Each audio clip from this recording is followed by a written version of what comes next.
ಆತ್ಮೀಯ ಪತ್ರಿಕಾ ಹಾಗೂ ಮಾಧ್ಯಮದ ಸ್ನೇಹಿತರೆ, ಕಳೆದ 3-4 ದಿನಗಳು ದೆಹಲಿಯಲ್ಲೇ ಇದ್ದು ನಮ್ಮ ಪಕ್ಷದ ಎಲ್ಲ ಹಿರಿಯ ನಾಯಕರನ್ನ, ರಾಷ್ಟ್ರೀಯ ನಾಯಕರುಗಳನ್ನ ಭೇಟಿ ಮಾಡಿ ನಿನ್ನೆ ರಾತ್ರಿ ದೆಹಲಿಯಿಂದ ನೇರವಾಗಿ ಮಂಗಳೂರಿಗೆ ಬಂದು ಇವತ್ತು ಮುಂಜಾನೆ ಶ್ರೀ ಕ್ಷೇತ್ರ ಧರ್ಮಸ್ಥಳ ಮಂಜುನಾಥೇಶ್ವರನ ಸನ್ನಿಧಿಯಲ್ಲಿ ಪ್ರಾರ್ಥನೆಯನ್ನು ಸಲ್ಲಿಸಿ ನಮ್ಮೆಲ್ಲ ಶಾಸಕರು, ಸಂಸದರು, ಪಕ್ಷದ ಅಧ್ಯಕ್ಷರು ಎಲ್ಲ ಹಿರಿಯ ಕಾರ್ಯಕರ್ತರ ಜೊತೆ ದರ್ಶನ ಪಡೆದುಕೊಂಡು ನಿಮ್ಮೊಟ್ಟಿಗೆ ಇದ್ದೇನೆ. ನಾನು ಭಗವಂತನಲ್ಲಿ ಪ್ರಾರ್ಥನೆಯನ್ನು ಸಲ್ಲಿಸಿದ್ದೇನೆ. ಮಂಜುನಾಥೇಶ್ವರನ ಸನ್ನಿಧಿಯಲ್ಲಿ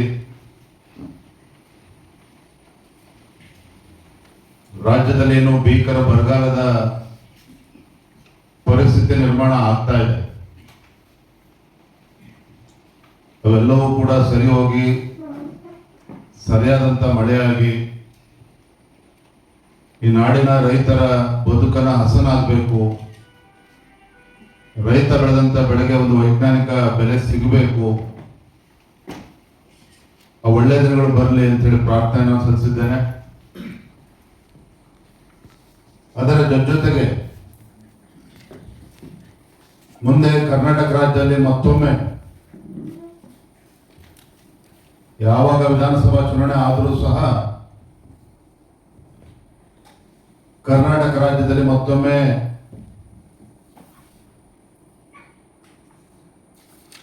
ನಮ್ಮೆಲ್ಲರ ನೇತೃತ್ವದಲ್ಲಿ ಒಂದು ಜನಪರವಾಗಿರ್ತಕ್ಕಂಥ ಒಂದು ಒಳ್ಳೆಯ ಸರ್ಕಾರ ರಾಜ್ಯದಲ್ಲಿ ಅಧಿಕಾರಕ್ಕೆ ಬರಬೇಕು. ಹಿಂದೂಗಳ ರಕ್ಷಣೆ ಮಾಡ್ತಕ್ಕಂಥ ಒಂದು ಒಳ್ಳೆಯ ಸರ್ಕಾರ ಬರಬೇಕು.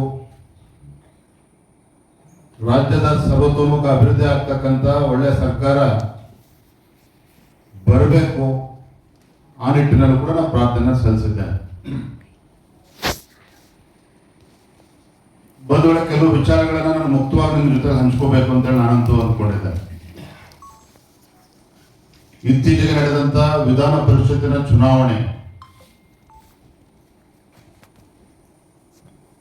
ನಮ್ಮ ಇಬ್ಬರು ಅಭ್ಯರ್ಥಿಗಳು, ಲಿಂಗರಾಜ್ ಪಾಟೀಲ್ ಒಬ್ಬ ಪಕ್ಷದ ಹಿರಿಯ ಕಾರ್ಯಕರ್ತ, 37-38 ವರ್ಷಗಳ ಕಾಲ ಸತತವಾಗಿ ಸಂಘಟನೆಯ ವಿವಿಧ ಹುದ್ದೆಗಳನ್ನು ತೆಗೆದುಕೊಂಡು, ಜವಾಬ್ದಾರಿಯನ್ನು ತೆಗೆದುಕೊಂಡು ದುಡಿದಂತ ಲಿಂಗರಾಜ್ ಪಾಟೀಲ್ ಅವರನ್ನ ಅಭ್ಯರ್ಥಿಯಾಗಿ ಮಾಡಿದ್ವಿ. ಅತ್ಯಂತ ಹಿಂದುಳಿದ ಸಮಾಜ, ಮಡಿವಾಳ ಸಮಾಜಕ್ಕೆ ಸೇರಿದಂತ ನಮ್ಮ ಓಬಿಸಿ ಮೋರ್ಚಾದ ಅಧ್ಯಕ್ಷ ರಘು ಕೌಟಿಲ್ಯ ಅವರನ್ನು ಕೂಡ ಅಭ್ಯರ್ಥಿಯನ್ನು ಮಾಡಿದ್ವಿ. ರಘು ಕೌಟಿಲ್ಯ ಅವರು 29 ಮತಗಳನ್ನ ಪಡೆದ್ರು. ಲಿಂಗರಾಜ್ ಪಾಟೀಲ್ ಅವರು 27 ಮತಗಳನ್ನ ಪಡೆದುಕೊಂಡು ಜಯಶಾಲಿ ಆಗಿದ್ದಾರೆ, ನಿಮ್ಗೆ ತಿಳಿದಿರುವಂತಹ ವಿಚಾರ. ಆದರೆ ಚುನಾವಣೆ ಸಂದರ್ಭದಲ್ಲಿ ನಡೆದಂತ ಅಡ್ಡ ಮತದಾನ ನನ್ನನ್ನು ಸೇರಿದಂತೆ ರಾಜ್ಯದ ಲಕ್ಷಾಂತರ ಕಾರ್ಯಕರ್ತರು ಬಹಳ ನೋವನ್ನು ವ್ಯಕ್ತಪಡಿಸಿದ್ದಾರೆ, ಬಹಳ ನೋವನ್ನು ಅನುಭವಿಸಿದ್ದಾರೆ. ಬಿಜೆಪಿಯ ನಮ್ಮ ಶಾಸಕರುಗಳಾದಂತ ಅಡ್ಡ ಮತದಾನ ಬೇರೆ ಬೇರೆ ಚರ್ಚೆಗಳನ್ನು ಕೂಡ ರಾಜ್ಯಾದ್ಯಂತ ಹುಟ್ಟಾಕಿರ್ತಕ್ಕಂಥದ್ದು ಕೂಡ ನಾನು ಗಮನಿಸ್ತಾ ಇದ್ದೇನೆ. ಹಾಗಾಗಿ ಅವತ್ತು ನಾನು ಚುನಾವಣೆ ಫಲಿತಾಂಶದ ಮಾರನೇ ದಿನ ನನ್ನ ಮನಸ್ಸಿಗೂ ಕೂಡ ಅಗಾಧವಾದಂತ ಘಾಸಿಯಾದಂತ ಸಂದರ್ಭದಲ್ಲಿ ಶಾಸಕಾಂಗ ಪಕ್ಷದ ಸಭೆ ಧರ್ಮಸ್ಥಳದಲ್ಲಿ ಆಗಬೇಕು, ಶಾಸಕರು ಸನ್ನಿಧಿಯಲ್ಲಿ ಸತ್ಯಾಸತ್ಯತೆ ತಿಳಿದುಕೊಳ್ಬೇಕು ಅಂತೇಳಿ ನಾನು ಹೇಳಿದ್ದು ನಿಜ. ನಾನು ಕೂಡ ಒಬ್ಬ ಭಾವನಾತ್ಮಕ ವ್ಯಕ್ತಿ. ನನ್ನ ಮನಸ್ಸಿಗೆ ಏನು ತೋಚಿತು ಅದನ್ನು ಹೇಳಿದ್ದೇನೆ. ಪಕ್ಷದ ಎಲ್ಲ ಹಿರಿಯ ನಾಯಕರ ಅಭಿಪ್ರಾಯದ ಮೇರೆಗೆ ಇಲ್ಲ ವಿಜೇಂದ್ರ ಅವರೇ, ಇದಕ್ಕೆ ನಾವು ಅಲ್ಲಿ ತನಕ ತೆಗೆದುಕೊಂಡು ಹೋಗೋದು ಬೇಡ, ವರಿಷ್ಠರ ಗಮನಕ್ಕೆ ಇಂದೆಲ್ಲ ನಾಳೆ ಸತ್ಯ ಏನು ಅಂತ ಹೇಳಿ ಗೊತ್ತು ಹಾಗೆ ಆಗ್ತದೆ. ಅಲ್ಲಿಂದ ಮುಂದುವರ್ಸೋದು ಬೇಡ ಅಂತ ಹೇಳಿ ನನಗೆ ಕಿವಿ ಮಾತನ್ನು ಹೇಳಿದಂಥ ಸಂದರ್ಭದಲ್ಲಿ ಅವರೆಲ್ಲರ ಮಾತಿಗೆ ಗೌರವ ಕೊಟ್ಟು, ಆದರೂ ಕೂಡ ನಾನು ಈ ಕ್ಷೇತ್ರದ ಒಬ್ಬ ಪರಮ ಭಕ್ತನಾಗಿ ನಾನು ಬಂದು ದೇವರ ದರ್ಶನ ಪಡೆದುಕೊಳ್ಬೇಕು, ಮಂಜುನಾಥೇಶ್ವರ ಪ್ರಾರ್ಥನೆ ಸಲ್ಲಿಸಬೇಕು ಅಂತ ನಾನು ಬಂದಿದ್ದೇನೆ. ಸಾಕಷ್ಟು ಅಪಪ್ರಚಾರಗಳು ಅವತ್ತು ಕೂಡ ಆಯಿತು, ಇವತ್ತು ಕೂಡ ಆಗ್ತಾ ಇದೆ. ಒಂದು ಜವಾಬ್ದಾರಿ ಸ್ಥಾನದಲ್ಲಿ ನಿಂತು ನಾನು ಮಾತನಾಡ್ತಾ ಇದ್ದೇನೆ. ಈ ಒಂದು ಪವಿತ್ರ ಕ್ಷೇತ್ರದಲ್ಲಿ ನಿಂತು ನಾನು ಮಾತನಾಡ್ತಾ ಇದ್ದೇನೆ. ನಾನು ಏನ್ ಮಾತನಾಡ್ತಾ ಇದ್ದೇನೆ ಅಂತಕ್ಕಂಥ ಅರಿವು ಕೂಡ ನನಗಿದೆ. ಏನು ಅಡ್ಡ ಮತದಾನ ಆದಾಗ ರಾಜ್ಯದ ಅಧ್ಯಕ್ಷರು ವಿಜಯೇಂದ್ರ ಮತ್ತು ನಾಡಿನ ಮುಖ್ಯಮಂತ್ರಿ ಡಿ ಕೆ ಶಿವಕುಮಾರ್ ಅವರ ವ್ಯವಹಾರಿಕ ಸಂಬಂಧ, ಡಿ ಕೆ ಶಿವಕುಮಾರ್ ಮತ್ತು ವಿಜಯೇಂದ್ರ ಮಧ್ಯೆ ಇರತಕ್ಕಂಥ ಆತ್ಮೀಯತೆ, ಎಲ್ಲೋ ಒಂದ್ ಕಡೆ ನಾನೇ ಅಡ್ಡ ಮತದಾನಕ್ಕೆ ಅವಕಾಶ ಮಾಡಿಕೊಟ್ಟಿದ್ದೇನೆ ಅನ್ನುವ ಆರೋಪಗಳು ಕೂಡ ಸಾಮಾಜಿಕ ಜಾಲತಾಣಗಳಲ್ಲೂ ಕೂಡ ಚರ್ಚೆ ಆಗ್ತಾ ಇದೆ, ಪತ್ರಿಕಾ ಮಾಧ್ಯಮಗಳಲ್ಲೂ ಕೂಡ ಚರ್ಚೆ ಆಗ್ತಾ ಇದೆ. ಈ ಚರ್ಚೆಗೆ ಗ್ರಾಸ ಆಗಿರ್ತಕ್ಕಂಥದ್ದು ನಮ್ಮವರೇ ಅನ್ನೋ ಅರಿವು ಕೂಡ ನನಗಿದೆ. ಆದ್ರೆ ನಾನೊಂದು ಸ್ಪಷ್ಟಪಡಿಸ್ತಾ ಇದ್ದೇನೆ, ನಮ್ಮ ಪ್ರಧಾನಮಂತ್ರಿಗಳು ನರೇಂದ್ರ ಮೋದಿಜಿಯವರು, ಅಂದಿನ ರಾಷ್ಟ್ರೀಯ ಅಧ್ಯಕ್ಷರು ಅಮಿತ್ ಶಾಜಿಯವರು ಮತ್ತೆ ಎಲ್ಲ ಹಿರಿಯರ ಒಂದು ಆಶೀರ್ವಾದದಿಂದ ಇಷ್ಟೆಲ್ಲ ಹಿರಿಯರ ನಡುವೆ ಇಂಥ ಜವಾಬ್ದಾರಿ ಕೊಟ್ಟಂತ ಸಂದರ್ಭದಲ್ಲಿ ರಾಜ್ಯದ ಅಧ್ಯಕ್ಷನಾಗಿ ಇಂಥ ಕೀಳು ಮಟ್ಟದ ಕೆಲಸವನ್ನು ಮಾಡ್ತಕ್ಕಂಥ ಪ್ರಶ್ನೆ ಉದ್ಭವ ಆಗೋದಿಲ್ಲ. ವಿಜಯೇಂದ್ರ ಮತ್ತೆ ಡಿ ಕೆ ಶಿವಕುಮಾರ್ ಮಧ್ಯೆ ಯಾವುದೇ ರೀತಿಯ ವ್ಯವಹಾರಿಕ ಸಂಬಂಧವೂ ಕೂಡ ಇಲ್ಲ, ಯಾವುದೇ ಒಂದು ಆತ್ಮೀಯತೆಯೂ ಕೂಡ ನಮ್ಮ ಮಧ್ಯೆ ಇಲ್ಲ. ಒಬ್ಬ ಕೆಪಿಸಿಸಿ ಅಧ್ಯಕ್ಷರಾಗಿ ಏನ್ ಗೌರವ ಕೊಡಬೇಕಿತ್ತು ನಾನು ಕೊಟ್ಟಿದ್ದೇನೆ. ರಾಜ್ಯದ ಮುಖ್ಯಮಂತ್ರಿಗಳಿಗೆ ಏನ್ ಗೌರವ ಕೊಡಬೇಕು ಕೊಡ್ಲೇಬೇಕಾಗ್ತದೆ ಒಬ್ಬ ಶಾಸಕನಾಗಿ. ಅದು ಬಿಟ್ರೆ ನಮ್ಮ ನಡುವೆ ಯಾವುದೇ ಒಂದು ಆತ್ಮೀಯತೆ ವ್ಯವಹಾರಿಕ ಸಂಬಂಧ ಇಲ್ಲ ಅನ್ನೋದನ್ನ ನಾನು ಮತ್ತೆ ಮತ್ತೆ ಸ್ಪಷ್ಟಪಡಿಸ್ತಾ ಇದ್ದೇನೆ. ನಾನು ಭಗವಂತನ ಪ್ರಾರ್ಥನೆ ಕೂಡ ಸಲ್ಲಿಸಿದ್ದೇನೆ.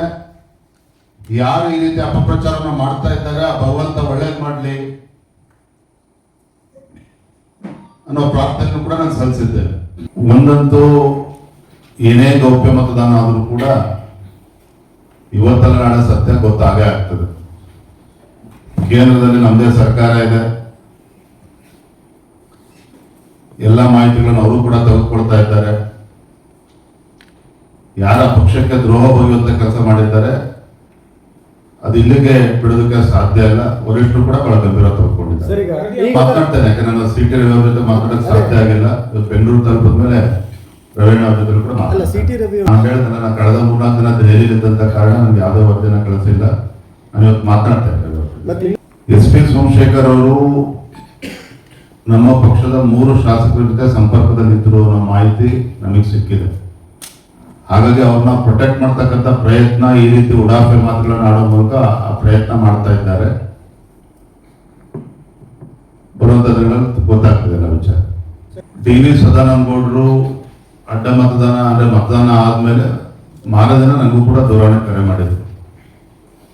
ನಾನು ನಿಮಗೆ ಅಧ್ಯಕ್ಷ ನಿಮಗೆ ರೀಚ್ ಆಗ್ತಕ್ಕಂಥ ಪ್ರಯತ್ನ ಮಾಡಿದ್ರೆ ನೀವು ಫೋನ್ ಸಿಗ್ಲಿಲ್ಲ, ಆದ್ರೆ ನಿಮ್ಮ ಪ್ರಧಾನ ಕಾರ್ಯದರ್ಶಿ ನಾನು ದೂರವಾಣಿ ಕರೆ ಮಾಡಿ ಮಾಹಿತಿನ ಕೊಟ್ಟಿದ್ದೆ ಅನ್ನೋ ಮಾತನ್ನ ಹೇಳಿದ್ದಾರೆ.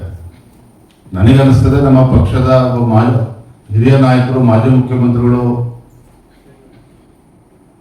ಆ ಮಾತನ್ನು ಹೇಳಿದಾಗ ನಮ್ಮ ಪ್ರಧಾನ ಕಾರ್ಯದರ್ಶಿ ಕೂಡ ನಾನು ದೂರವಾಣಿ ಕರೆ ಮಾಡಿ ಕೇಳಿದೆ. ನಾನು ಹೌದು ಸದಾನಂದ ಗೌಡರು ಫೋನ್ ಮಾಡಿದ್ರು, ಅದೇ ಸ್ಪೆಸಿಫಿಕ್ ಆಗಿ ಯಾವುದೂ ಮಾಹಿತಿ ಕೊಡ್ಲಿಲ್ಲ. ಇಲ್ಲ ಅಧ್ಯಕ್ಷರು ತಿಳಿಸಿ ಯಾವುದೇ ಕಾರಣಕ್ಕೂ 28 ಗೆಲ್ಲದಕ್ಕೆ ನಮಗೆ 27.65 ವೋಟ್ಗಳು ಬೇಕಿತ್ತು. ಸೊ 28 ಮತಕ್ಕೆ ಸೀಮಿತ ಆಗೋದು ಬೇಡ, ಕನಿಷ್ಠ 29-30 ಓಟನ್ನ ತೆಗೆದುಕೊಳ್ಳಿ. 28ಕ್ಕೆ ಸೀಮಿತ ಆಗೋದು ಬೇಡ, ರಾಜ್ಯಾಧ್ಯಕ್ಷರ ಗಮನಕ್ಕೆ ತಗೊಬನ್ನಿ. ಕೆಲವು ಶಾಸಕರನ್ನ ಕಾಂಟ್ಯಾಕ್ಟ್ ಮಾಡ್ತಕ್ಕಂಥ ಪ್ರಯತ್ನ ಕಾಂಗ್ರೆಸ್ ಅವರು ಮಾಡ್ತಾ ಇದ್ದಾರೆ. So it was a generalise statement given by D V Sadananda ಗೌಡಜಿ. ಹಾಗಾಗಿ ನಾನು ಬೆಂಗಳೂರು ಹೋದ್ಮೇಲೆ ಅವ್ರನ್ನೂ ಕೂಡ ಭೇಟಿ ಮಾಡ್ತೇನೆ. ಮಾನ್ಯ ಸಿ ಟಿ ರವಿ ಅವರಿಗೆ ಅವರ ಹೇಳಿಕೆಯನ್ನು ನೋಡಿದಾಗ ತಕ್ಷಣ ಸಿ ಟಿ ರವಿಗೂ ಕೂಡ ಹೇಳಿದೆ, ಸದಾನಗೌಡರನ್ನು ಕೂಡ ಭೇಟಿ ಮಾಡಿ ಮಾಹಿತಿನ ಪಡೆದುಕೊಳ್ಳಿ ಅಂತ ಕೂಡ ಹೇಳಿದ್ದೇನೆ. ಸದಾನಗೌಡರು ಒಳ್ಳೆ ಉದ್ದೇಶದಿಂದ ಹೇಳಿದ್ದಾರೆ, ಅದ್ರ ಬಗ್ಗೆ ನಾನು ಪ್ರಶ್ನೆ ಮಾಡ್ತಾ ಇಲ್ಲ. ಇವಾಗ ಈ ರೀತಿ 18ನೇ ತಾರೀಕು ಮತದಾನ ಇದ್ದಾಗ 2-3 ದಿನಗಳಾಗ ನಮ್ಗೆ ಈ ರೀತಿ ಮಾಹಿತಿಗಳು ಬರ್ತಾನೆ ಇತ್ತು. ಆ ರೀತಿ ನಮ್ಮ ಶಾಸಕರ ಬಗ್ಗೆ ಅನುಮಾನ ಪಡ್ಕೊಂಡು ಹೋಗಿದ್ರೆ 63 ಶಾಸಕರ ಮೇಲೆ ಕೂಡ ಅನುಮಾನ ಪಡ್ತಕ್ಕಂಥ ಪರಿಸ್ಥಿತಿ ನಿರ್ಮಾಣ ಆಗ್ತಾ ಇತ್ತು. ಈಶ್ವರಪ್ಪನವರು ಶಾಸಕರು ಅಲ್ಲ, ಮತ್ತೆ ಪಕ್ಷದಲ್ಲೂ ಕೂಡ ಇಲ್ಲ. ಹಾಗಾಗಿ ನಾವು ಹೇಳಿಕೆಗೆ ನಾನು ಹೆಚ್ಚು ಮಹತ್ವವನ್ನು ಕೊಡೋದಿಲ್ಲ. ಆದ್ರೆ ನಮ್ಮ ಶಾಸಕರ ಬಗ್ಗೆ ಉಲ್ಲೇಖ ಮಾಡಿದ ಕಾರಣಕ್ಕೆ ನಾನು ಉತ್ತರ ಕೊಡಲೇಬೇಕಾಗಿತ್ತು, ಅದು ಕೊಟ್ಟಿದೆ. ಕಳೆದ 2.25 ವರ್ಷ ನಾನು ಕೂಡ ಗಮನಿಸ್ತಾ ಇದ್ದೇನೆ. ನನ್ನ ನಡವಳಿಕೆ